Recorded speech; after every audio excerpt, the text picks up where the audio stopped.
est sur une aventure parce qu'un projet d'architecture c'est long, donc il y a 3-4 ans,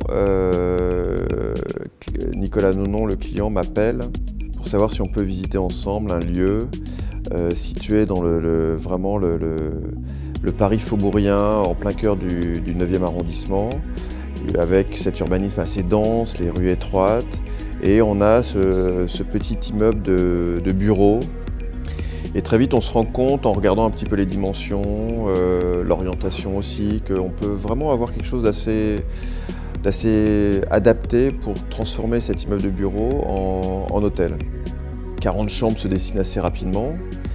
Et puis, finalement, en réfléchissant un peu plus, en creusant, en vérifiant avec la réglementation parisienne, finalement, on se rend compte qu'on va pouvoir construire une petite extension en fond de parcelle. Les prospects se dégagent et tout d'un coup, c'est assez rare, l'architecte qui revient vers son client avec des bonnes nouvelles.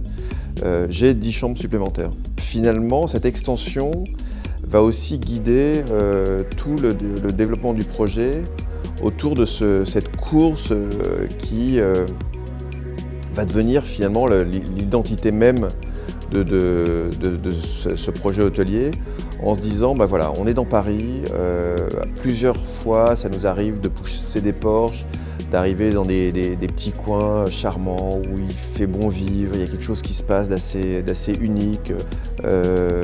Et on s'est dit, finalement, allons dans cette direction, faisons ça, créons une sorte de petite folie architecturale qui va accompagner ce jardin, un jardin que j'ai voulu volontairement à l'anglaise, c'est-à-dire que c'est opulent, ça dégouline de partout, les fleurs sont variées, mélangées, il y a des arbres, des herbacées de grande taille. Et ce jardin qu'on va retrouver à différents endroits, au niveau du sol, au niveau de toutes ces passerelles avec des grands bacs en inox qui vont accueillir ces gerbes de nature. La toiture du restaurant, tout ça va accompagner cette architecture et ce côté un peu unique et bucolique de ce patio.